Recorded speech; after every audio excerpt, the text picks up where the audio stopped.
হজরতে সৈয়দনা দাউদ আলা নবীনা ওয়া আলাইহিস সালাতু ওয়াস সালামের কাছে এক ব্যক্তি বসা ছিলেন।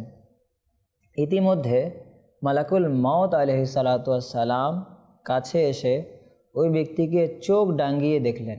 ওই ব্যক্তি হজরতে দাউদ আলাইহিস সালাতু ওয়াস সালামকে জিজ্ঞাসা করলো যে হুজুর ইনি কে?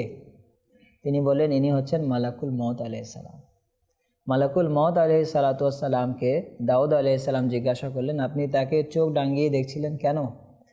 তো মালাকুল মউত আলাইহিস সালাম বললেন যে হে আল্লাহর নবী, ইনার জীবনের আর মাত্র 3 দিন বাকি আছে, এরপর তার ইন্তেকাল হবে।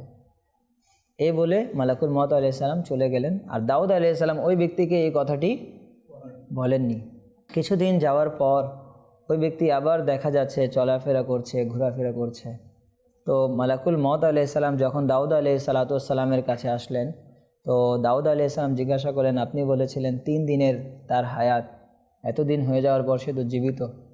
তো মালাকুল মউত আলাইহিস সালাম বলেন যে আসলে তার মাত্র 3 দিন বাকি ছিল, এমনকি শেষ দিনে আমি তার রূহ কবজ করার জন্য আসছিলাম, কিন্তু এই সময় তিনি এক ফকিরকে আল্লাহ তাআলার রাস্তায় 20টি দিরহাম সদকা করলো, খায়রাত করলো।